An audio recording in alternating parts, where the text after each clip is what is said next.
taking your jobs from North Carolina and every other place and moving them out of the country, and we turned it around. You got to remember that.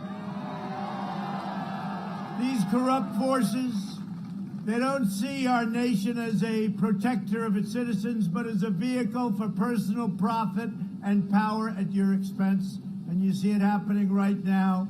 They hold everyone in contempt, and they always put the American worker last. And that's what's happened until I came along. In fact, it's the primary reason I came along, if you think about it. They keep their jobs while outsourcing your jobs to other countries that you've never even heard about. They build walls for themselves while forcing your family to suffer the consequences of illegal immigration, drugs, and crime. And you know it very well over here. For 5 decades, Joe Biden shipped away your jobs, shut down your factories, threw open your borders, and ravaged our cities while sacrificing American blood and treasure in endless foreign wars. And you know, they're all coming back. They're almost back. Our great soldiers. Our great soldiers. Countries you never even heard about. He's the embodiment of the political class that enriched itself while draining the economic life and soul out of our country. Yesterday we learned from newly released emails, and I want to thank the New York Post for showing real bravery, that Joe Biden has been blatantly lying about his involvement in his son's corrupt business dealings. Joe Biden is a corrupt politician, and he has been corrupt for many years, and everybody in Washington knew it. And just now, a little while ago, a news story shows up that Hunter made a deal with a wealthy Chinese business magnate for $10 million a year for introductions only. Introductions. I don't know. Will you take $10 million a year to introduce people? Yeah, to introduce Dad. Dad, say hello. And by the way, Dad, give them everything they want, okay? Give them everything they want, Dad. Hunter also referred to another more lasting and lucrative arrangement with the same Chinese businessman that would be so much more interesting to me and my family. That's what he said. That's a quote. These deals were made at the same time Joe Biden was letting China steal your jobs and take away your factories. If Biden is elected, the United States will be owned by China. But we don't have to worry about it, because I can't believe it's going to happen. He's shot, just so we understand. We cannot have a leader that's just about half shot. Can we believe we're even fighting against this guy? But you know what? They're a powerful party. They're a very corrupt party. They are in bed with the media, the fake news right back there.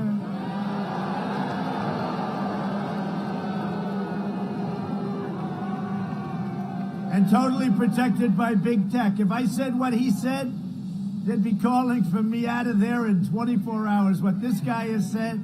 2 days ago, he said, I'm running for the United States Senate. That's the 3rd time he said, I'm running for the... Now, that's not like a regular, mistake. You can make mistakes. He said that, and he said other things, but we won't even get into it. This is crazy. This is the craziest race. You know what? I'm running against the worst candidate in the history of presidential politics, and if I lose, it puts more pressure. I wish he was good. I'd have less pressure. You know, how do you lose to a guy like this? And by the way, we're leading in North Carolina. Poll just came out.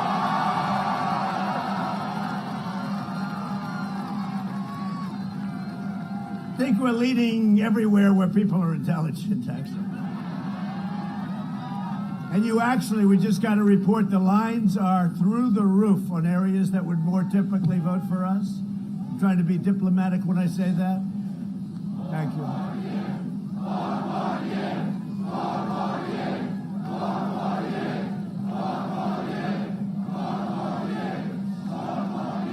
But this election is a matter of national security. It really is. We can't let this happen. It's a matter of national security. The Bidens got rich while America got robbed. Now big tech, you see what's going on with big tech? Is censoring these stories to try and get Biden out of this impossible jam. He's in a big jam. You know, his son left his laptop at some place, fixed my laptop, he forgot to pick it up. The guy from the laptop, it looks like he saw it. He said, wow, this is really criminal stuff. He brought it to the FBI. Can you believe this? This could only happen to me and the people of North Carolina, though. This could only happen to us. Can you imagine he's fixing a laptop? He says, this is really bad stuff. I think I'll bring it into law enforcement. Anyway, they've got it. They've got a lot of them. I hear they have stuff coming out you won't even believe. Yeah, you'll believe it. He and his family are crooked, and they were caught. They got caught. Now they're being protected by big tech. And if big tech persists in coordination with the mainstream media, we must immediately strip them of their Section 230 protection. Okay, it's very simple. And we all believe in freedom of the press, but don't forget, big tech got something years ago that let them become big tech. They got total protection. They don't get sued. They don't get anything. They're totally protected. So the government gave that. So that takes away that little feeling that, oh, gee, we can't talk to them about freedom of the press, etc. No, we're going to take away their Section 230 unless they shape up. And believe it or not, even the Democrats agree. Of course, the only problem we have when they say that we're against, it's like the wall. You know, we're building the wall. It's going up. It was so hard. It was so hard getting that done. There was very few people could have gotten that done. We're up over 400 miles, but here's what's happened. I just think back. All I had to say is, we will not build the wall. They would have given me so much money. I had to say we were building it, but we got it going, and we have the safest southern border we've ever had, so that's all good. In 2016, North Carolina voted to fire this corrupt and decrepit political establishment, and you elected an outsider as President of the United States who put America first.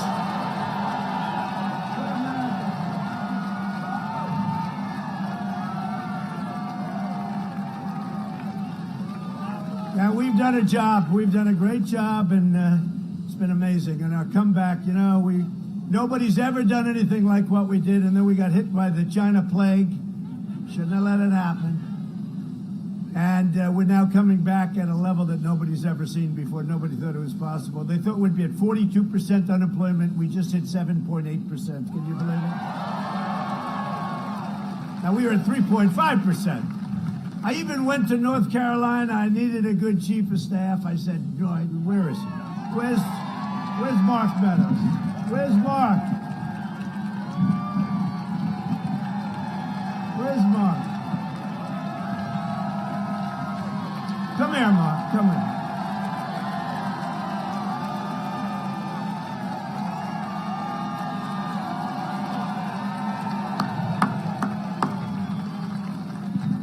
Can you imagine I had to go to North Carolina to find my chief of staff? He's great. No, he's done a great job. He's done a great job. And he followed me, and I said, you know what? I just tested positive. He didn't care. He was in that helicopter. Hey, he's from North Carolina. What can I... He's great. Doing a great job. You elected me to restore the principle that's a nation's first duty, and it's to its own citizens. We're about our country, right? I'm president of our country. We're not president of the world. We're not president of the world. USA. So if I don't sound like a typical Washington politician, it's because I'm not a politician. And if I don't always seem to be playing by the rules of the Washington establishment, it's because I was elected to fight for you harder than any other president has ever fought for our country's people. And right now I'm fighting to eradicate the virus, and we're doing really a good job. We're rounding the turn. You see what's going on in Europe? It's flaming up. These characters back there that say, well, look at Europe. Well, I'll tell you what, go take a look. Go take a look.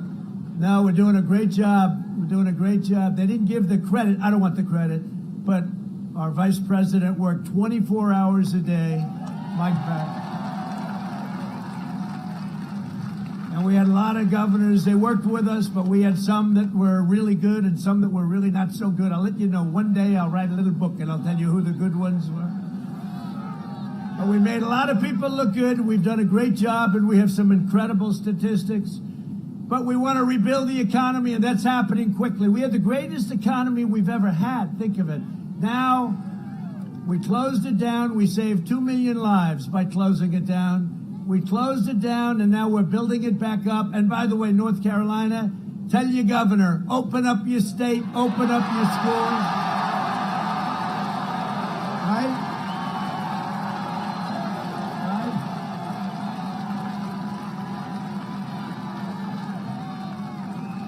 They'll announce on November 4th, ladies and gentlemen, we're opening up North Carolina. And by the way, Pennsylvania, you know, we've been suing a lot of states that are run by Democrats, right? I always call them high crime. But the fact is, that's where the crime is. But, you know, we've been suing a lot of people, and we just won in Michigan against what she did was terrible. I mean, she did. It's like a prison warden. And so Michigan, we won on constitutional basis. They have to open it up. You got to open this one up. I mean, the people want to get back. The kids want to be back in school. 99.9%. Like you heard yesterday, they announced, you know, my tall Baron, he's very tall. My beautiful Baron, handsome, he is handsome. But my beautiful Baron had it, he recovered like so fast. I said, wait a minute, how long did that take? They have the strongest immune systems. They're better than all of us. That's what they are. They're kids for some reason. But we've learned about this disease. You got to open up your businesses, open up your schools, get it going. We have incredible therapeutics. We have incredible drugs. We have, in my opinion, a cure, because I took something, Regeneron. It was, you know, highly sophisticated stuff. The antibodies, and Eli Lilly makes an incredible drug. And what we've done is incredible. This has all been over the last 6 months. It's all happened. We got the FDA for fast approvals. They would have taken years and years, and they're doing it. They came to me and won, sir, this will take approximately 2 years. I said, nope, I need it approved tomorrow. They said, that's not good. We got it, too. We got it. But this is the most important election in the history of our country. Joe Biden has made a corrupt bargain in exchange for his party's nomination. He has handed control of the socialists. I mean, he's given control of this party, the Democrats. They used to be like normal people. Now they're socialists, Marxists, communists. That's right. You said it. I didn't say it. Communists. And some people would say far-left lunatics. Look at the Green New Deal. Well, don't clap too hard. Go out and vote. We'll clap later. Because these people are crazy. If he wins, the radical left will be running the country because they're addicted to power, and God help us if they win. We won't have our country anymore, and it'll never be able to come back.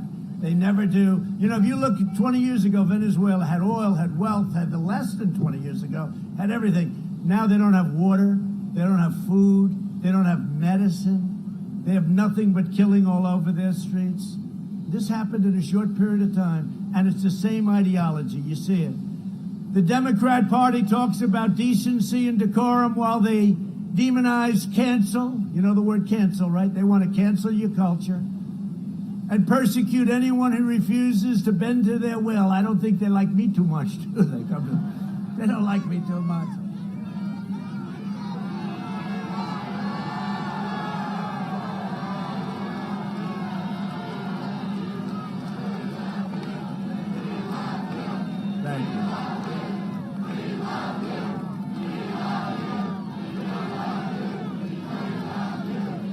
That's really an honor. That's an honor. You know why? Because those words, nobody has ever heard them at a political event. I liked Ronald Reagan, and they'd say, we like you, Ronald Reagan, but nobody's ever heard those words, right? We love you. No, seriously, what politician has ever heard those words? I've never said those words.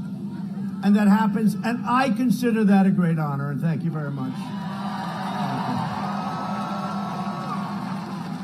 But the Democrats smear decent Americans as racist, slander our nation as evil, indoctrinate our children, and incite anti-American riots on our streets that we could control in 25 minutes, as we did in Minneapolis, as we do wherever we go. But they have to invite us in. By law, they have to invite us in. We want to go to Portland so bad. That one would take 15 minutes to set. 15 minutes. And the man that shot another innocent man, this was an innocent man, shot, killed, instantly killed.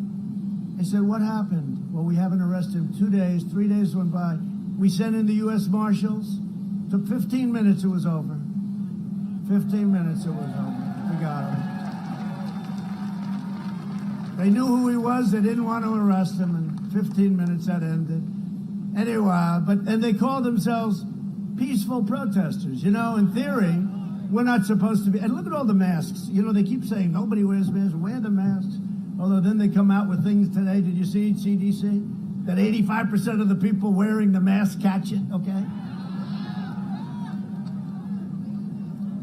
Then you have my friend, and he's a nice guy, Tony Fauci. He's a nice guy. He said, this is not a threat. This is not a problem. Don't worry about this. Not that what's a problem. It's the craziest thing. Then he said, do not wear a mask. Do not wear a mask under any circumstances. Don't wear a mask. Don't, right? So we don't wear a mask. Then they say, oh, wear a mask. I never saw it. Do you ever see any conflicts? But he's a nice guy, so I keep him around, right? We'll keep him around. He's a Democrat. Everybody knows that. He's Cuomo's friend. Cuomo did the worst job of any governor in the United States. Almost 40,000 people died, more, and 11,000 at least. And, you know, I gave him this big convention center, 2,800 beds. He didn't use it. I gave him a ship. I gave him the great hospital ship, meant for wars. Hundreds and hundreds and hundreds of incredible, you have to see the ship. I've been on it many times. It's incredible. They didn't use it. Instead, they sent sick people back into nursing homes, right? It's a disgrace. The Democrat Party is ashamed of America. The Republican Party is proud of America. And that's a big difference. Big difference.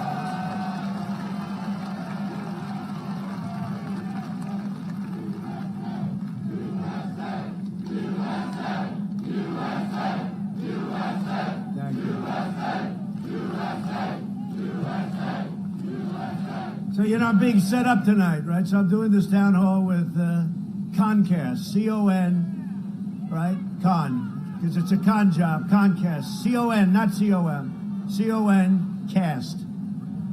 So I'm doing it, and it's NBC, the worst, home of Sleepy Eyes, Chuck Todd, and some others. And they gave Lester Holt, he's a beauty, they gave Joe Biden a week ago a town hall, and it was meant for children. In fact, speaking of Barron Trump, fully recovered in like a record time, Barron Trump would do great on that show because he's a young child. They asked him questions that a child could answer, any child. A smart child, not such a smart child. And they got taken apart. You know, it was a joke. It was a joke. And so they asked me if I'd do it, and I figured, what the hell, we got a free hour on television. And we have Savannah Guthrie. She's always lovely, isn't she? But I figure, why not? What's the difference in tone between what they did to this guy that can't put two sentences together and what they do to me? But with me, it's our life. We know what we're doing, and we just go on and we do it. But they're doing him on ABC. And actually, I'd like to watch him because I want to see if he can make it through the program. And honestly, they'll be so soft. George Stephanopoulos, I did him a couple of weeks ago, was fine. His questions were unfair. They said that the audience is neutral. Turned it out that they only had never-Trumpers in there, but these are minor, you know, little minor facts. Well, that happened with the other guy, too. It was supposed to be neutral. It turned out that they were all like big Democrats, right? Big Democrats. Because you know what? The fake news media is corrupt, okay? It's corrupt. And we've shown it so many times. So I'll see you later on NBC. I look forward to it. We're going to be doing it from Miami, where we're doing very well in Florida, too, by the way. We just got numbers back. Doing very well.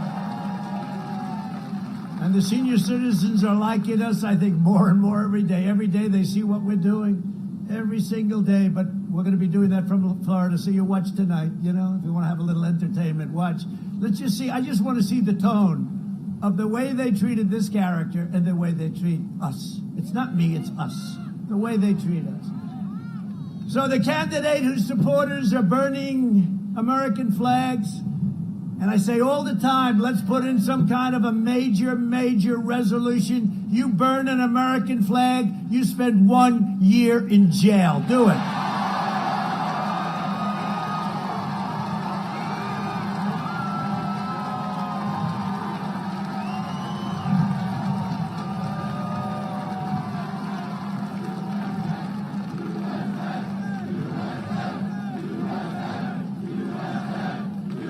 That's where the politicians are weak. That's the politicians could do this. That's where they're weak, the politicians. And you know, I think it lost 5-4 in the Supreme Court. Now we have a different Supreme Court. Hey, by the way, can you imagine? We're going to have number 3 in one term, which is a record. A record. You know, presidents go an entire, presidency, 1 term, 2 terms, without ever having to pick a Supreme Court. I have 3 in the first term. Their heads are exploding. These people can't believe it. You know what? Our friends over here, they can't believe what's happening, I'll tell you. But we have 3, and how good is Amy? How good is Amy? Right?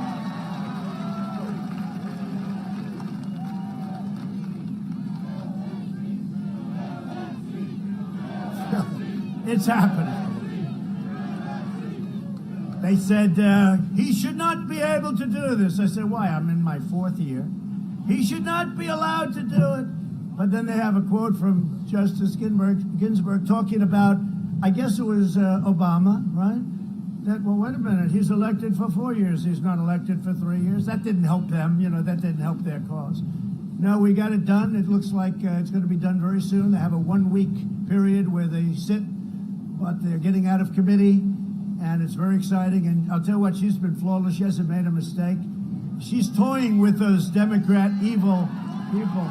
They're evil.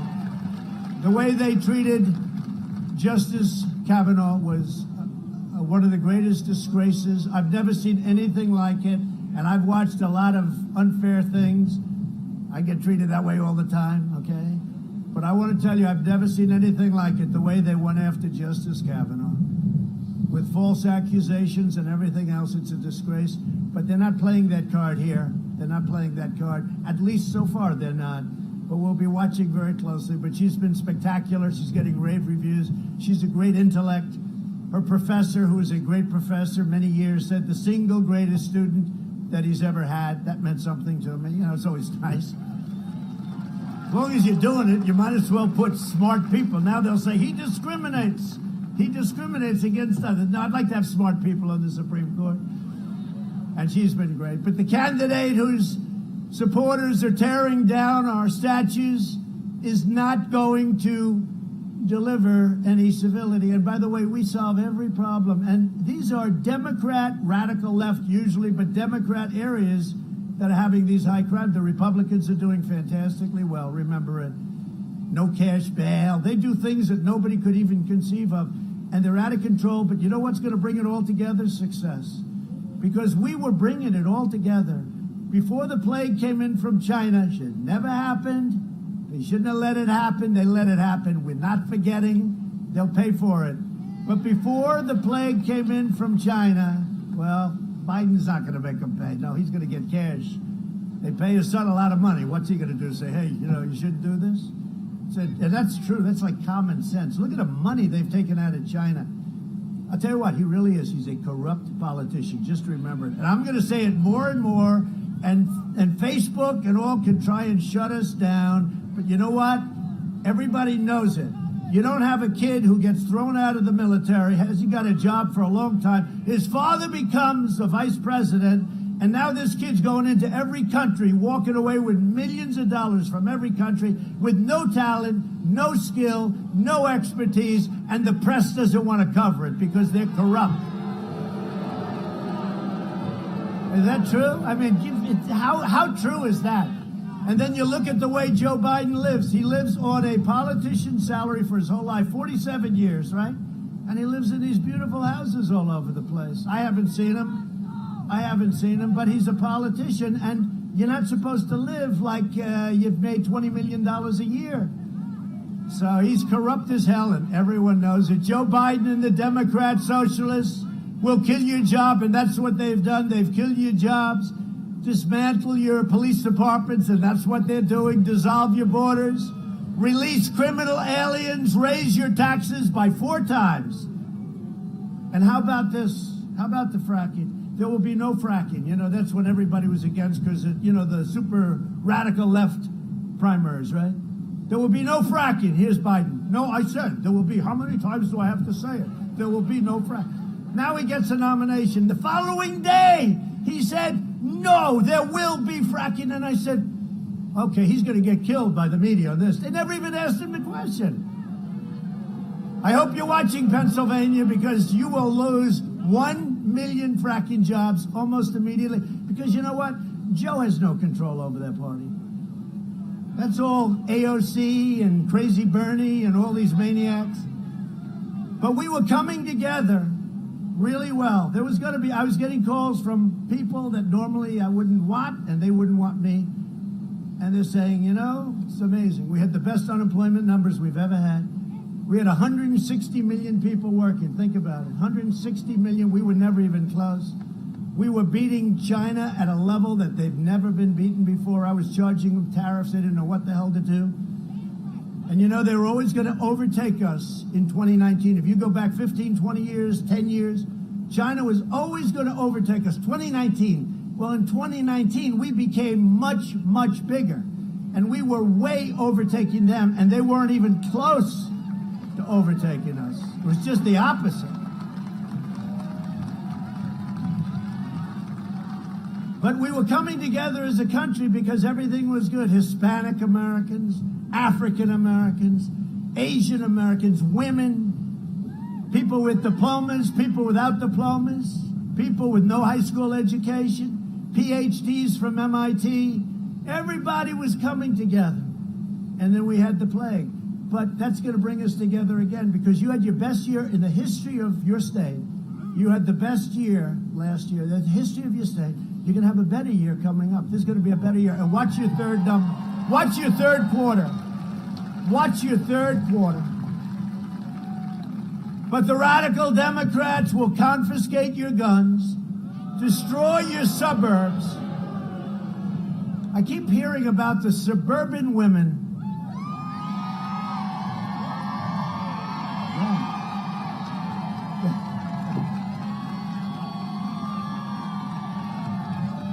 The American dream, it is. I let you have the American dream. I wiped out a regulation that will destroy the suburbs. You know that? You know about that. I wiped it out, right? They don't want to have a project built next to their beautiful house, right? So why is it that the fake news keeps saying that women aren't going to like Trump? I think, you know what women want more than anything else? They want safety, security, and they want to be able to have their houses and leave me alone, right? The suburban woman. And then early on, before I realized it wasn't politically correct, sorry folks, haven't been doing this too long, I said the suburban housewife loves Trump. And they went, by the way, the women, they loved it. Does anybody mind that term? Is that a bad term?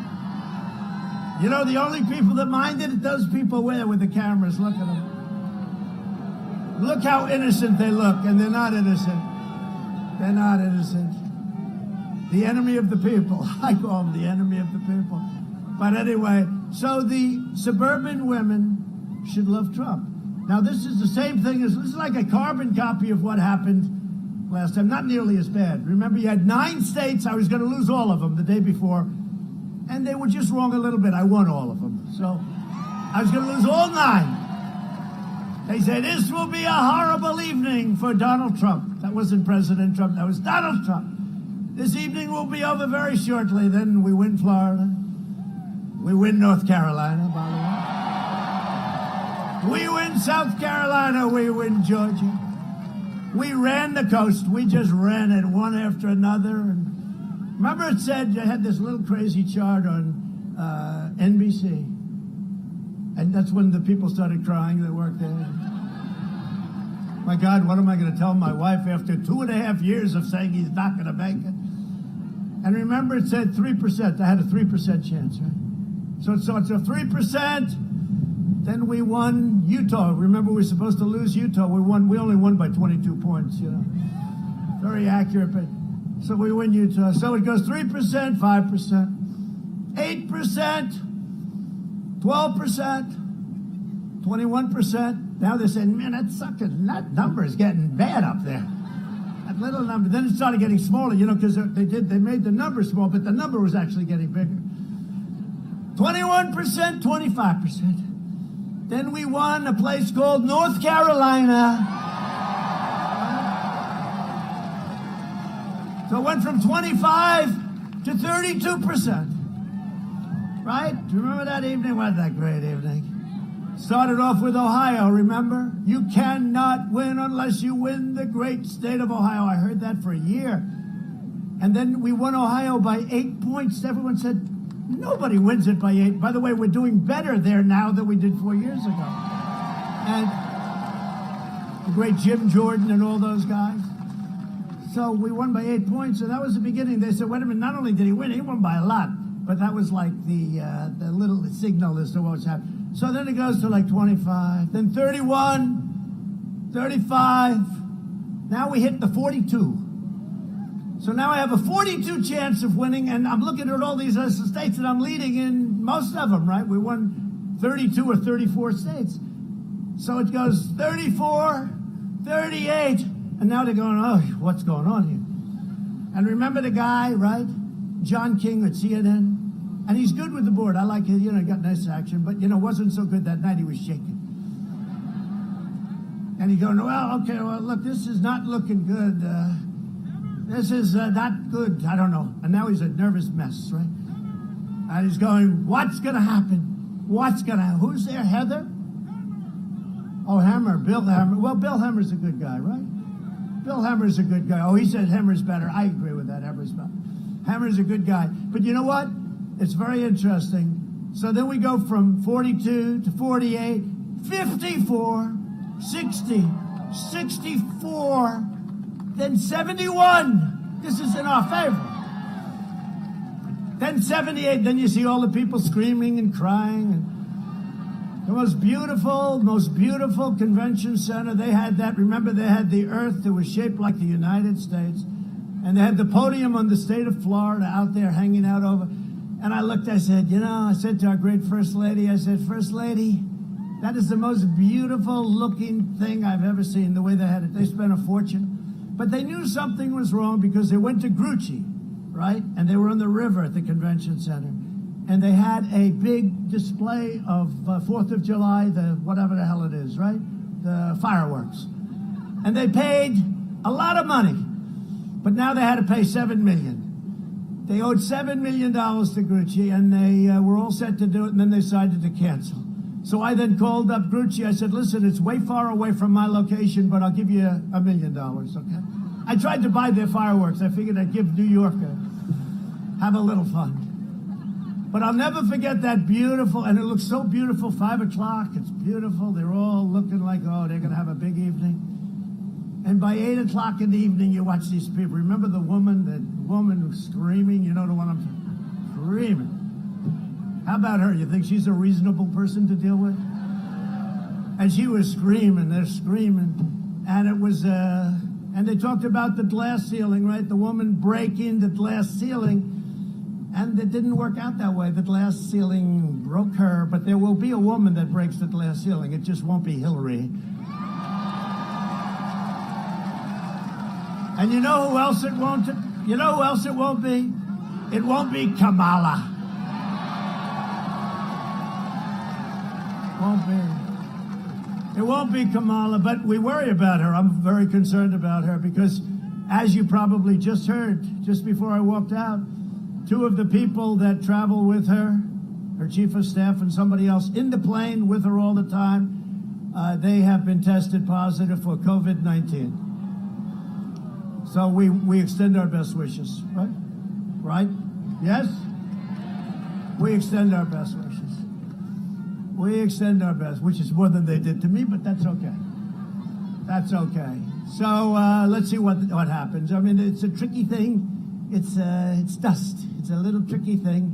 Masks, no masks, everything. You can do all you want, but you still need help from the boss.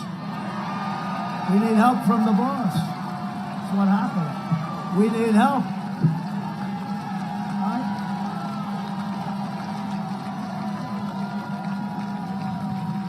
Yeah, we need help. It's all right to say it. Now, they'll criticize me for that. How dare he say that? How dare he say that? No, I'll say it. I'll say it. I'll say it. Somebody said to me the other day, "You're the most famous person in the world by far." I said, "No, I'm not. No, I'm not." They said, "Yes, you are." I said, "No." They said, "Who's more famous?" I said, "Jesus Christ."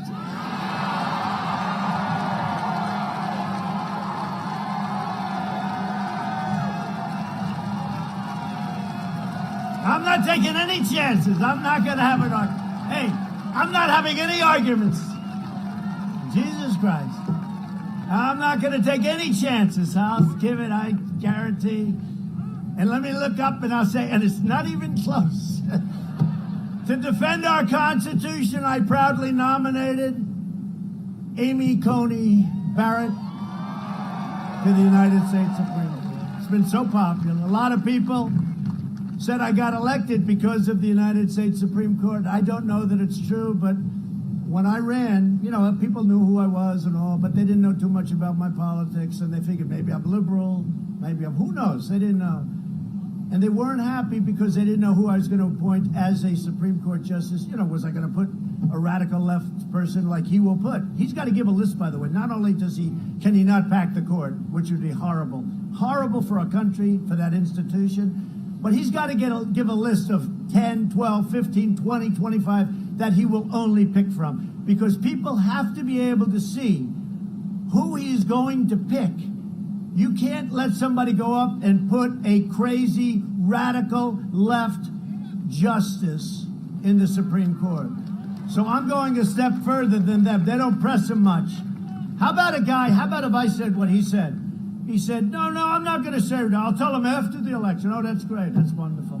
And then these guys walk away. No. He's got to say about packing the court, but he's also got to say from what group will he pick?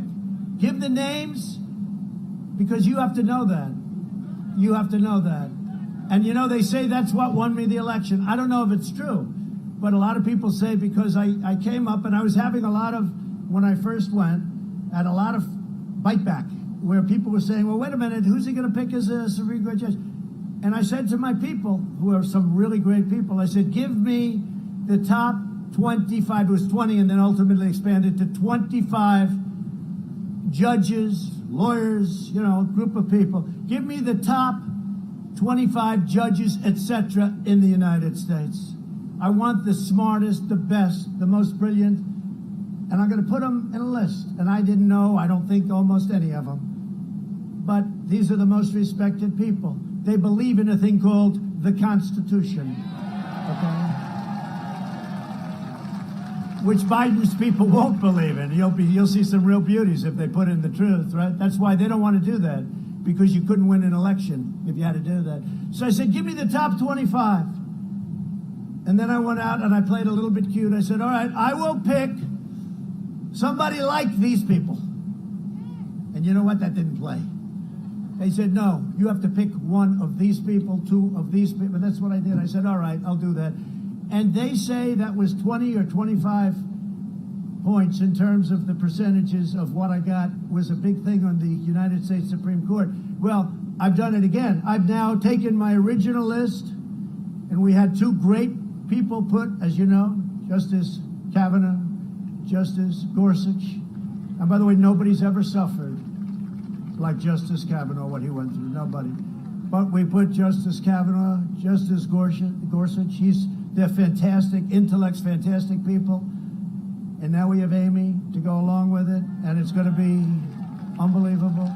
Another week, they'll be voting. The full Senate will be voting. And I don't know one can stop it because she's so good. It's a freight train, okay? But the fact is, so we'll have three. But you know what Joe Biden has to say? Who, if he has, because the next president, whoever it may be, it better be yes. Because if it's not, honestly, you will not have the same country. Because the next president, the next term, will have anywhere from 1, 2, 3, and even 4 picks. Very unusual. I was very unusual with 3. It's a record. But you know what? For a term. But you know what? The next could have, just by statistically, 1, 2, 3, or 4. So your whole court is as good as we're doing now. And if I didn't do this, you wouldn't even have a Second Amendment. You wouldn't have a Second Amendment. But if they put on 2, 3, or 4, that means they will override, and that's good for 30, 40, 50 years. And, you know, the judges, they go in young, and they last for a long time, which is nice. So Biden has to go out, and he has to not only talk about not packing the court, because anybody who wants to pack the court shouldn't win.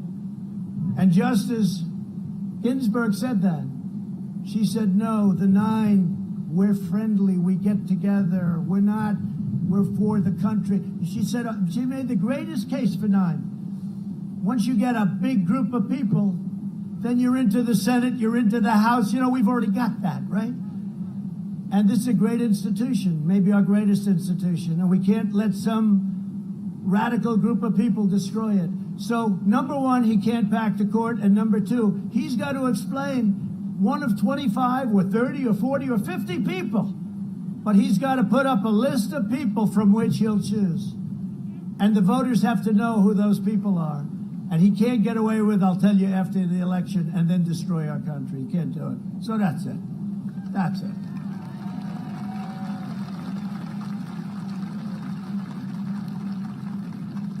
That's much more interesting than going off a teleprompter when you think of it. But no, but you got to say it. You got to say it like it is. So Biden's agenda would be a catastrophe for North Carolina seniors, and you know that better than anybody. For years, Biden tried to cut Social Security and Medicare. People don't know that about him, but he tried to cut your Social Security. You know, great genius. He's going to cut your Social Security and your Medicare. Now Biden's pledging mass amnesty and free health care for illegal aliens, and you saw that 3 months ago when he's on stage, and he said to all of these very radical left candidates, who wants to give illegal aliens free health care? And they all raised their hand, and Biden didn't. And then you could see his right shoulder. It was the corpse. They say he's the corpse. And his shoulder was, he looked around, he didn't know what the hell was happening. But he knew everyone else's hand was up. Remember that, though? He was like, he knew it was wrong. Look, he's been there for 47 years, hasn't done a damn thing. He's been there 47. He knew it was wrong, but his right shoulder started moving. And I said, I just won the election. I said, isn't that nice? And you know what? We all have a heart. But what that does is it brings millions of people into our country. They all want to get health care. They want to get education. They want to get all the things that they want to give them. And you can't do it. You can't afford it. But that's what they want. So we're not going to let that happen because it'll decimate Medicare and destroy your Social Security and everything else. Well, I'm president. No one will touch your Medicare or your Social Security. And under my leadership, we're developing the vaccines and therapies and all of those things. And you vote for me, prosperity is happening. Already it's happening. It's happening so fast, nobody can believe it. We're the #1 country in the world by far for economic comeback. And we went down less than any other country. Think of that. Normal life, that's what we want. We want normal. I don't want to talk. We want normal. We want to get back to where we were 9 months ago, 8 months ago. We want to have those football stadiums, those great teams of yours. We want to have people sitting next to each other, screaming like crazy. You look at the stands, we have a person and then 20 empty seats. No, that's not it. And we'll be back. We're going to be back very soon. Next year will be maybe the greatest economic year, one of the greatest economic years, but maybe the greatest economic year. I think better than last year. Last year was your best. I think we're going to do better. And to a large extent, this election's about many things, but it's between a Trump recovery and a Biden depression. Because if they get in, they're going to raise your taxes quadruple. He says it. They're going to allow millions of illegal aliens in, and they're going to let regulations, all of the cutting that I've done on regulation, which is a number that no president has ever even come close to, whether they were 4, 8, or in one case more than that. They're going to let all those regulations come back in. And the farmers know what I'm talking about, and the tobacco growers know what I'm talking about, because you couldn't even farm your land. You had so many regulations. Joe Biden would terminate our recovery, delay the vaccine, prolong the pandemic, and annihilate North Carolina's economy with draconian, unscientific lockdowns. He'll keep you locked down except at a level that you've never seen before. You won't have a state by the time this guy finishes up. Biden's plan will crush America. My plan is already crushing the virus. Look at our numbers. Look at our numbers. This week, oh, damn it. He must have lost his job. He must have been a nice guy. I'm sure he lost his job. This week, even the failing New York Times, the poor writer, I read this and I said, this guy is gone. But I didn't know him, so what the heck. The New York Times said that we had this is the quote, experts are saying, quote, with genuine confidence that the pandemic in the United States will be over far sooner than anybody ever expected. How about that? New York Times. That's right. The writer of that article is gone now, but may he rest in peace. They don't want to say that. They're not happy to hear that because they don't really have our interest at heart. Our early and aggressive action saved so many lives, millions of lives. We pioneered all of these incredible therapies and reduced the fatality rate 85%. We understand the disease and we have things that work. And I'm working to make the antibody treatment that I received available to anybody that wants it, that has a problem, free. And it's free because it wasn't your fault. It wasn't your fault, and I only hope it works as well on you. But I tell you, I felt like Superman a day later. Here I am. Here I am.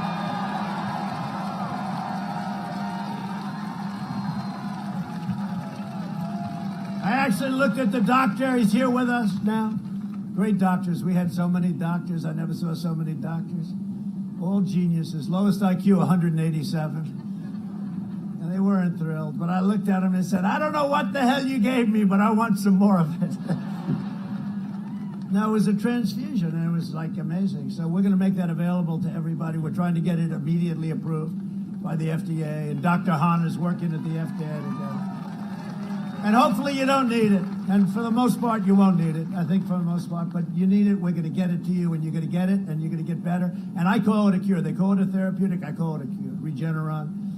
And they have others that are very similar, great companies. I told you before, Eli Lilly, etc. Through Operation Warp Speed, we will have 100 million vaccine doses before the end of this year. The vaccine will end the pandemic, but it's ending anyway. I mean, they go crazy when I say it. It's going to peter out. And it's going to end. But we're going to help the end, and we're going to make it a lot faster with the vaccine and with the therapeutics and, frankly, with the cures. So we're joined today by some incredible warriors and friends of ours. Congressman David Rouzer. Where is he, David? David Rouzer. Here's a warrior. How we doing, David? We doing okay in the state? You're doing good. You have any competition in the race? Any competition or not much? I love that. I like when they say, not much, sir. But if they have, I'm always there to help, right? I'm there to help. Thank you, David. Great job. We have a candidate for North Carolina Superintendent of Public Instruction, Catherine Truitt. Catherine. Great. Great. Thank you. Good job, Catherine. I heard that.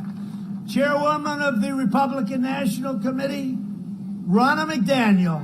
Ronna, who just recovered herself, by the way. For anybody that's sitting, look, they're all jumping. Oh, she just recovered. Let's get the hell out of here. No, Ronna's great. Where is Ronna? Right here. Thank you, Ronna. She's great. She did a great job. She ran Michigan for us 4 years ago. She did so well. and many, many decades since a Republican won Michigan, we won Michigan. I said, I want that person, the RNC, I want that person running the RNC. She's great. So, Ronna, thank you very much. She just fully recovered from COVID. A lot of people are recovering. You know, people are recovering. 99%, 99 plus. And now with what you can do, you know, one thing I do say, get there early. Get to the hospital early. Get there early. They can do things, lots of things, but don't get there late. Get there early. And North Carolina GOP chairman, a friend of ours, a great gentleman, Michael Whatley. Thank you, Michael. Great job. How we doing? Doing all right? Looking like a good win, right? And are the numbers that big standing on line getting ready to vote, right? Bigger than you anticipated? He's saying the right things. Thank you, man. Now I hear it was broadcast today. The numbers are crazy. You know what it's called? And this is what we're going to have. We're going to have a red wave. It's what they call it. Right? They don't want to send in the ballots and have the ballots thrown away into a dumpster. Who are you for, Trump? Get rid of that one. Get rid. This is the craziest thing. They want to vote. Our people want to go. They want to vote. It's going to be a big, beautiful red wave. And let them put in their deal. And we're checking every one of them. We're watching very closely where they came from, where they went, how did they get there, right? All this stuff that's going on. Not a day goes by when you don't read about what crooked things are happening. But the red wave will crush it. And those are people that are going to get there on November 3rd and previous to that, you know, the open voting, when you can vote. But they're going to get there, and people are talking about it already. And you're seeing that, aren't you, huh? You're seeing that. That's great, Michael. That's great. It's going to be a lot of fun. Because there was a landslide. Well, we're going to see. We're going to see. But we got a good shot. No, we're doing great in Pennsylvania. We're doing great in Michigan, doing great in Arizona. I heard some very good numbers just now in Nevada. We're doing good. I mean, we're doing good all over the place. And I don't want to say it too loud because, you know, they get all this money. They'll spend money like crazy. But, you know, ultimately, money doesn't get you there. Because I spent 25% of what Crooked Hillary spent, right? I spent 25%. And even after I won, they said, he didn't do as good a job at fundraising. I said, I spent less money, and I got criticized that we won. You know, my father taught me a long time ago, if you can win for less money, that's a good thing, not a bad thing. Right? Good thing. Right, Michael? Under my administration, we built the greatest economy in the history of the world, and now we are doing it again. In my first 3 years, family income increased by $6,000, more than 5 times the gains in all 8 years under the last administration. Think of that. So we did more than 8 times. African American income grew 9 times more than it did under Biden and Obama, 9 times. African American unemployment, Hispanic American unemployment, Asian American unemployment, all reached in history record highs, highest in history. And we're getting them all back. They're all coming back. We lifted 6.6 million Americans out of poverty. Since the China virus, we've created a record 11.4 million American jobs. We have never produced jobs at that level and that speed. We've already cut the unemployment rate in half. And think of it, 7.8, 7.9, that sounds terrible, but you know, it sounds pretty good when they're telling you about the 42%, right? Because I figured 42, you know, what are you going to do? We have this crazy situation that happened. And 7.8%, it's pretty incredible when you think about it. And we'll get that way down, and it's going down fast. Under Biden, well, yeah, just watch this. Under Biden, it took 30 months to recover. More than half of the jobs lost in their crisis. It wasn't a crisis, though. It was not great times, but it wasn't a crisis. We did it in 5 months, so they had 30 months, and they had the weakest recovery in the history of our country, dating back, actually, to when they started, 1929. There was the weakest recovery in the history of our country. And then he wants to tell us how to do things. For 47 years, he did nothing. I love these guys. You know, for 47 years, he did nothing. Now all of a sudden he wants to do all these things that I did already. I could do better. You shouldn't have let China in. Well, for 2 months he was saying I was xenophobic because I closed the borders very early, didn't I? Huh? Jobs have been recovering 23 times faster than the Obama-Biden recovery. 23 times. Not 23%, 23 times. And these numbers come from the great Larry Kudlow, who's a good man, by the way. We've spent the last 4 years reversing the damage Joe Biden inflicted over us for 47 years. Think of it. Biden has waged a decades-long assault on your state against your state's tobacco growers. He was a cheerleader for NAFTA, which was a disaster. TPP, which would have been a disaster had I not terminated it, would have destroyed your state. It would have destroyed manufacturing in our country. And he was totally in favor of China's entry into the World Trade Organization. That's when they took off like a rocket. But not so good anymore. For half a century, Biden twisted his blade into the heart of North Carolina workers. He should not be asking for your votes. He should be begging for your forgiveness. That's what he should be doing. What job he did. I mean, you go back 4 or 5 years, you people were hurting. You were hurting. I have plenty of friends in this state. You were hurting. For decades, our politicians spent trillions of dollars rebuilding foreign nations, fighting foreign wars and defending foreign borders, countries you never heard of. But now we're finally protecting our nation, rebuilding our cities, and we are bringing our jobs, our factories, and our troops back home to the USA.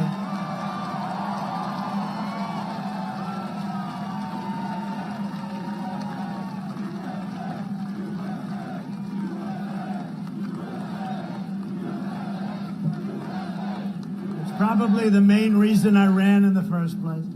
And I made the statement the other day, and sort of made sense to me. If Obama and Biden did a good job, I would have never run. I mean, think. I only ran because they did a horrible job. And there was no unity. You had Ferguson. Look at what happened in St. Louis. Look at what happened in Baltimore. Look at what happened in Oakland. Look at what happened. There was hatred all over the place. Now they say, oh, wasn't that beautiful? What they did was, they did a terrible job. That's why I'm your president, because if they did a good job, I wouldn't have run. I had a very nice life, believe me. I had a very nice... And by the way, how many of these rallies have you... Stand up, please. North Carolina, how many... What number is it? Don't be embarrassed. 60? 60! They have a group of 12 women, and I see them a lot. And I say, North Carolina, they remind me of that no matter where we go. And so 60, that's a lot, but that's only about 20%, so you have a long way to go. I'm sure their husbands are thrilled. Where are you going? I'm going to, well, at least here you're close, right? 1,000%. And you don't mind, right? We like him. We like him. Great women. Thank you very much. That's really nice. No, that's really nice. To save our auto industry, I withdrew from the last administration's Trans-Pacific Partnership. I ended the NAFTA nightmare and signed the brand new USMCA, which is just now kicking in and has turned out to be incredible for our farmers, our manufacturers. Everyone said it couldn't be done. There's no way you could end NAFTA. I ended it. It was one of the worst trade deals ever made. I took the toughest ever action to confront China's rampant theft of American jobs. We've achieved energy independence, and we've done it while protecting our pristine environment. You know, we have the best environmental numbers we've ever had, meaning, I guess, over 50 years, because before that, you didn't have too much action, right? But we have the best environmental numbers, ozone numbers, so many other numbers. In the meantime, China, Russia, India, all these countries, they're spewing stuff into the air. I keep telling our people, I say, you know, I love clean air. But Russia and China, you look at a map, you have all these spots, and India and many others are spewing it in. What do you suggest? Well, we don't think you should sell straws anymore. Oh, great. Okay, that's good. You ever hear that? The straw, right? And I say, okay, the straw's good. That's a little straw. That's dirt. Okay, what about the plastic plate? What about the carton? What about the glass that's out of plastic? Well, we'll get to that later. These people are crazy. I recently signed an order placing a moratorium on offshore drilling off the coast of Florida, Georgia, South Carolina, and North Carolina, so you don't have to worry about any oil spills in your beautiful land. You don't have to worry. Look how happy she is. She obviously lives on the water. You don't have to worry about those spills. At the same time, I have made it so great for energy. You know, we've never had energy like we do. We're number one in the world now by far, and totally energy independent. In 2017, I proudly signed a historic executive order making it official government policy to buy American and hire American. I saw Biden the other day. He's standing here like this. No, and he's got a sign, hire American. I said, I've been saying that for 15 years. It's amazing. And you know this one, when the Tennessee Valley Authority replaced part of its American workforce with foreign workers, I told the board chairman, you're fired. Out, you're fired, Chairman. You know what he was making? This had nothing to do with me. He was making $8 million a year. He's the highest paid government official, semi-government. It's like a private, semi-private deal. $8 million a year. And I said, you're fired. And what happened is, as soon as I said that, they hired all the employees back from Tennessee and 5 other states, 6 other states, Mississippi. They're all back, and they were great. They were great. So we do our little things, right? We did that one, and it was great. My opponent's immigration plan is the most extreme in the history of our country. Biden's plan would eliminate U.S. borders by implementing nationwide catch and release. That's catch. A murderer comes over, you catch him. What do you do? Well, not much. Most of them don't say they kill people, right? You catch them, you take their name, and you release them into our country. It was a big deal. It sounds easy. I ended it. But you want to see tough? Go through courts, go through. But I ended it. I ended catch and release. One of the worst things. Now we release them. You know where we release them? We release them back into their country. We don't release them into our country anymore. We say, congratulations, we've got them. Look at all those people standing up out there. Wow, sorry. Sorry we didn't get your seats. Well, they're strong. They're strong people. They're from North Carolina. Making every community into a sanctuary city. This is their goal. And suspending all removals of any illegal alien, no matter how bad they are. Murderers, rapists. They have a deal with Bernie Sanders, Crazy Bernie.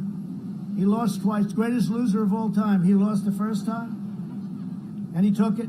Then he lost the second time. Elizabeth Warren should have dropped out. I'd be running against him. That would be okay. I don't care.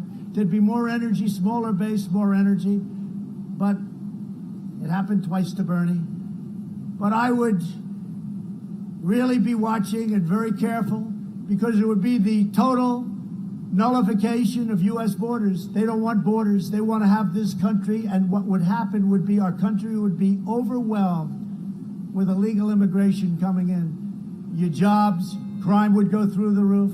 And now, as I said, we have the strongest southern border in the history of our country, over 400 miles of wall. Wall will be completed very soon. MS-13 and criminal cartels would have rampaged freely all over the country if it wasn't for ICE and Border Patrol.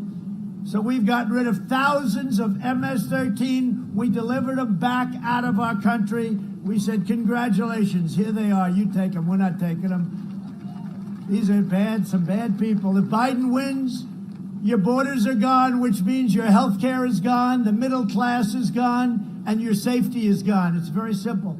Biden has pledged with Bernie Sanders. They made this agreement. You know what it is. They all agreed to a thing. We call it the manifesto. My idea. It's called the manifesto. He's pledged to eliminate our requirement that newcomers to our society be financially self-reliant. We want them to be able to make a pledge that they're not going to take from us. And he'll provide unlimited welfare. He wants to, for anybody anywhere in the world that comes into our country. I said, that's a great idea. Where are we going to get the money, Sleepy Joe? Under my leadership, we achieved the most secure border in U.S. history, and we're finishing the wall. So we're up to now 407, I think, 406, 407. We're doing 10 miles a week. Nobody believes it. We invested $2.5 trillion in the U.S. military. Defense spending in North Carolina has soared to more than $1 billion a year, many times what it was. And by the way, all made in the USA. We have the greatest machinery ever made by any nation in history. Russia, China, every one of them, they're all jealous. What we have is not even to be talked about. I actually mentioned this in a rally about 2 months ago, and they said, he's giving away information. No, I'm not. I'm telling you something. We got stuff that they dream about. All made in the USA, $2.5 trillion. And you know what? Hope to God we've redone our nuclear. We're number one in the world by far. It was going down the tubes. It was old and tired.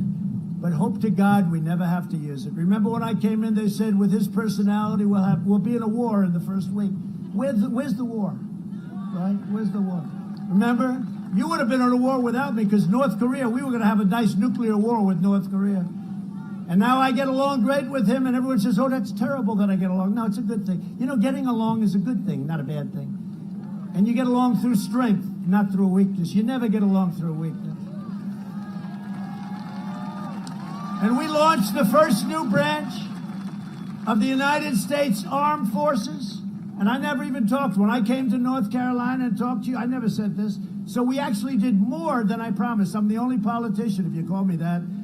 I'm the only politician that actually did more than I promised, because I never talked about the Space Force. I never talked about it, right? And as I, sat for a year and I watched and I saw what was going on with Russia and with China and with others, I said, wait a minute, we're going to fall way behind. We can't do that. And we launched the Space Force, and Jim Imhoff and some of the people in the Senate were fantastic, and the House. And we got it passed. So we have, first time in 75 years, think of that, a new force. And it's a big force, and it's an important one. We passed VA choice for our veterans and VA accountability for our veterans. Nobody thought that could happen. 42 years. And we took over 100% of the ISIS caliphate. When I came in, it was a mess. They were all over the place. We took over 100%, and we killed the leader of ISIS and founder of ISIS, al-Baghdadi. They were after him for 15 years. And we took out the world's #1 terrorist, the mass murderer of many American troops and many other troops and many other people. Qasem Soleimani is dead. And I withdrew from last administration's disastrous $150 billion plus $1.8 billion in cash. Can you believe it? 5 plane loads of cash. Figure that one. The Iran nuclear deal, a disaster. And the first call I'm going to get after we win, it's going to be from Iran. Can we make a deal? Because their country's going to hell with the sanctions and all of the things we've done. And they want to make a deal. I said, why don't you wait till after the election? I said, but if you wait till after the election, the deal's going to be much tougher. But I said, wait till after the election, because you can't make a deal. Now you got to see if Sleepy Joe, because if Sleepy Joe gets in, you make the greatest deal ever made. And China will own us. Remember what I said. I kept my promise, recognized the true capital of Israel, and opened the American embassy in Jerusalem. Got it built.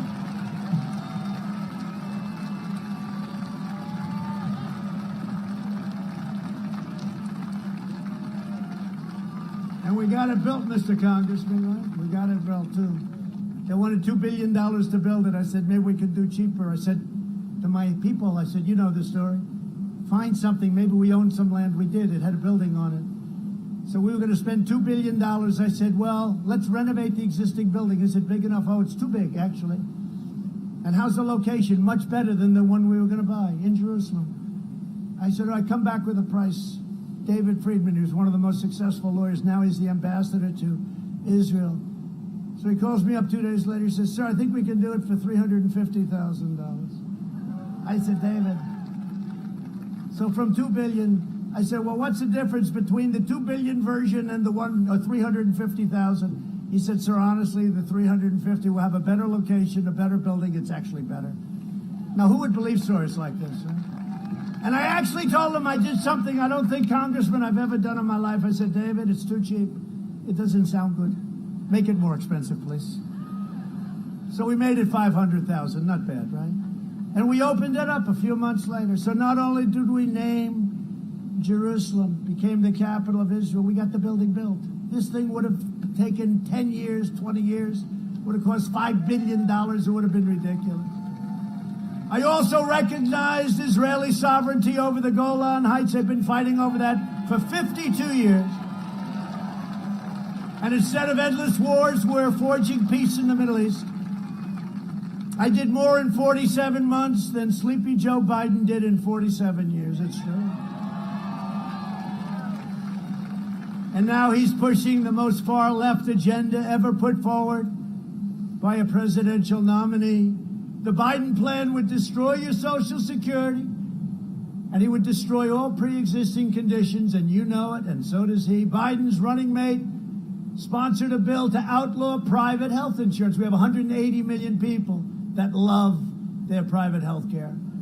Biden vowed to terminate our travel bans on jihadist regions and surge refugee admissions. He's agreed to this with Crazy Bernie by 700%. Think of that. Does that sound reasonable? Opening the floodgates to radical Islamic terrorism. I said, no, thank you. He wants to ban school choice and charter schools. And in the second term, and I've already started, we will provide school choice to every parent in America, one of the most important things. A vote for Republicans is a vote for safe communities, great jobs, and limitless future. A limitless future for all Americans. And just in concluding, first of all, it's great to be with you on this gorgeous day. This is beautiful. It's been a great state. I mean, my granddaughter, you know what happened, right? You know the name of my granddaughter? Carolina. Carolina. Am I allowed to say that to South Carolina? Because I love them too. Can I maybe do it? Am I okay with that? Can I have you from it? No, it's Carolina. Beautiful. Over the next 4 years, we'll make America into the manufacturing superpower of the world. And we'll end our reliance on China. We've already started. We're well on our way.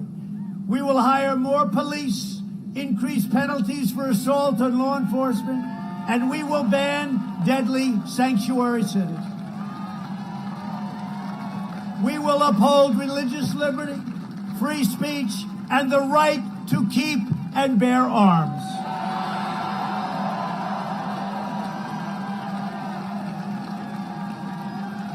We will strike down terrorists who threaten our citizens, and we will keep America out of endless, ridiculous, foolish, stupid foreign wars.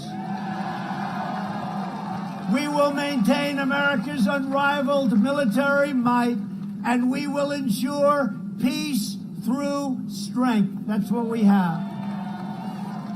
We will end surprise medical billing, require price transparency, already signed, hits in January 1st. Don't give Biden the credit for it, please. He won't even know what it is. He'll say, what did I do? And further reduce the cost of prescription drugs at levels that you've never seen before. We will strongly protect Medicare and Social Security, and we will always protect patients with pre-existing conditions. America will land the first woman on the moon, and the United States will be the first nation to land an astronaut on Mars, and it'll be soon. And NASA is now the #1 space center in the world by far, and it was virtually abandoned when I took over. We will stop the radical indoctrination of our students and restore patriotic education to our schools.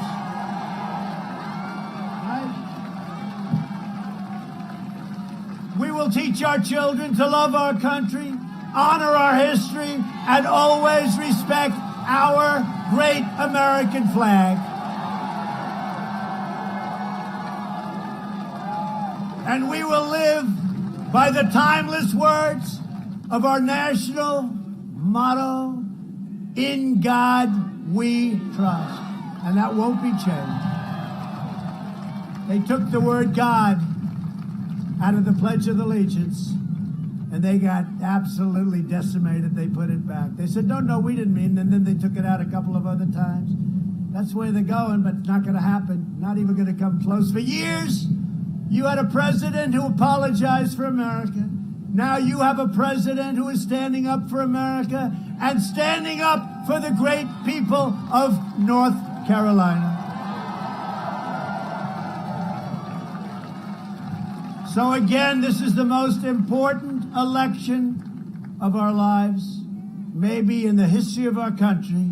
So get your friends, get your family, get your neighbors, get out and vote. The red wave is coming. The red wave is coming.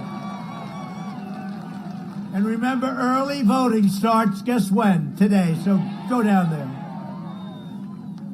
From Wilmington to Winston-Salem, from Asheville to Charlotte, from Greensboro to right here in Greenville, we inherit the legacy of North Carolina patriots who gave their blood, sweat, and tears for this beloved nation. We love our nation.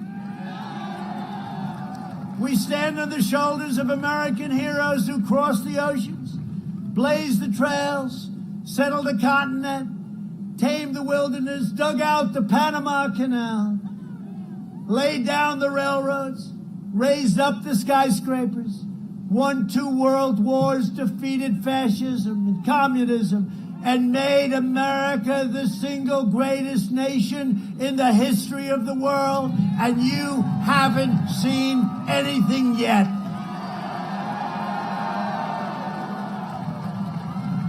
Proud citizens like you help build this country, and together we are taking back our country. We are returning power to you, the American people, and we are returning it faster than anyone ever thought possible. With your help, your devotion, and your drive, we are going to keep on working, we are going to keep on fighting, and we are going to keep on winning, winning, winning. We are one movement, one people, one family, and one glorious nation under God. And together with the incredible people of North Carolina, we have made America wealthy again. We have made America strong again.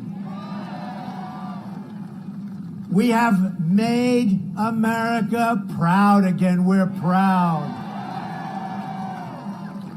We will make America safe again quickly. And we will make America great again. Thank you, everybody. Go out and vote.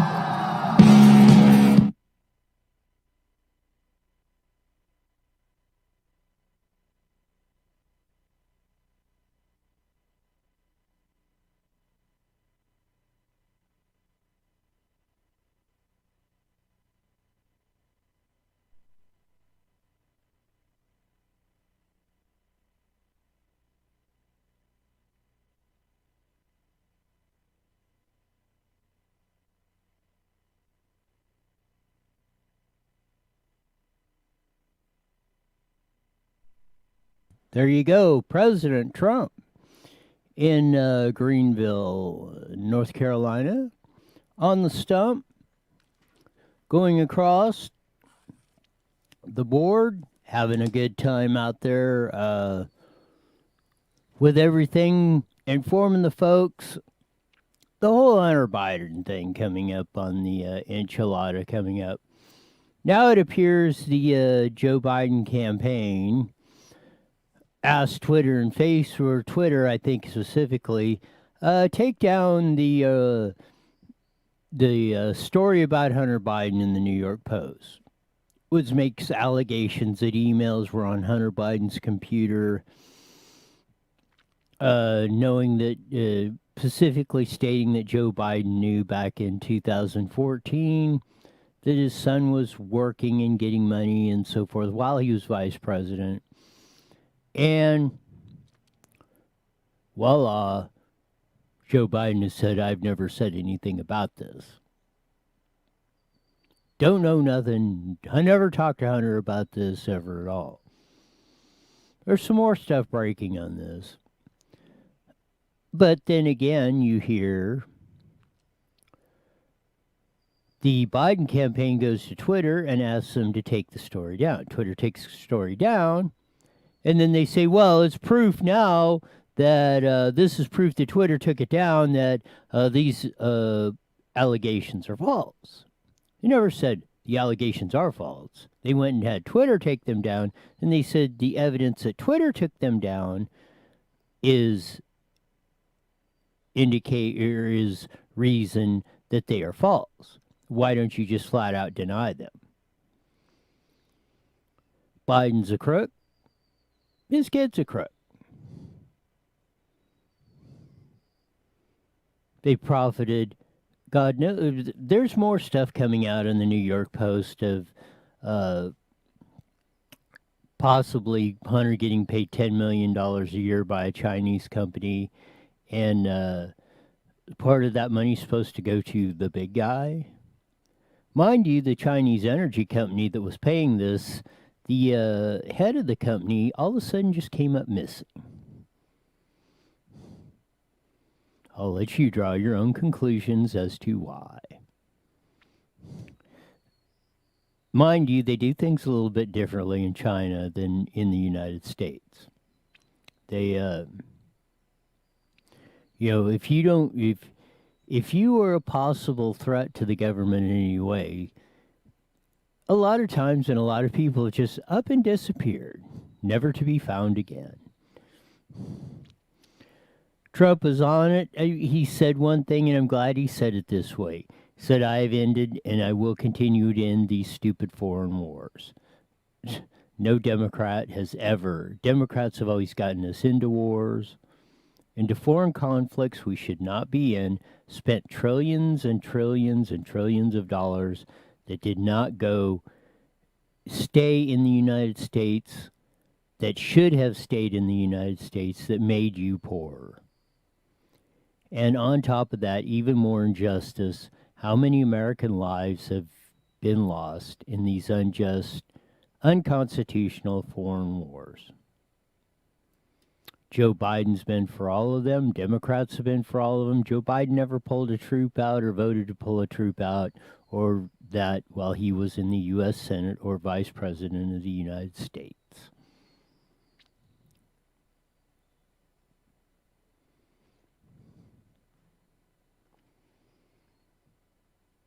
Donald Trump did. Reagan pulled us out of Lebanon. Two of the guys, they said, oh, they're going to kill us all.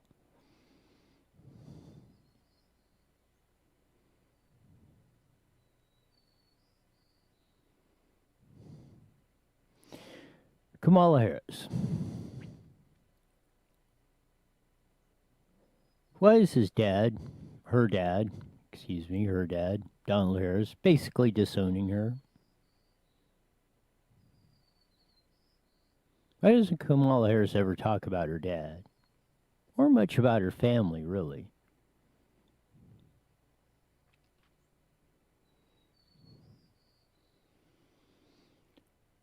Donald Harris, I think, is a very highly educated man.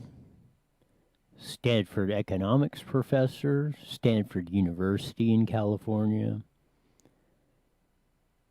Given advice and consultation to prime ministers and many people across the globe. Highly respected economist. Wonder why Kamala Harris never mentions him.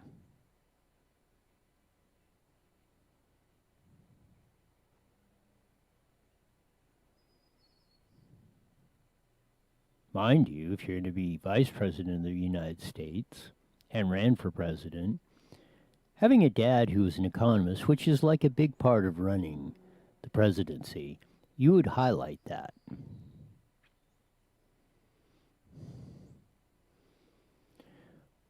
Why don't you, Harris Biden supporters, ask Miss Kamala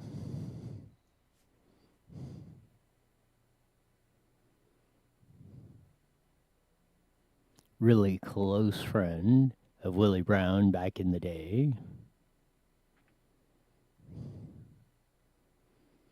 of why she does not mention her dad or that he was a Stanford economics professor or anything to the contrary.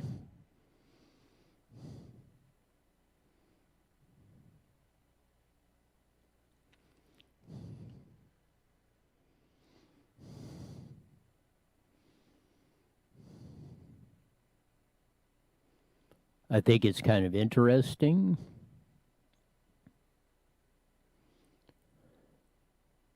that this doesn't come up, or these questions are not asked, or the false narratives that are tried to explain the latest this New York Post article. If it's not true, why doesn't Joe Biden say, I've never said that? The emails are specifically false. Never done any of that. But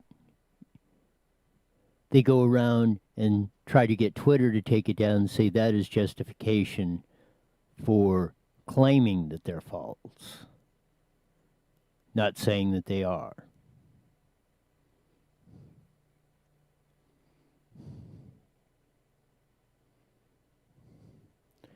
So we shall see. We'll cover this and everything else coming up on iNewsWire Daily. We start live at 5 on Facebook and YouTube, and then we join in to KMET, the Mighty Met 1490, broadcasting all over the Inland Empire. So, until then, see ya.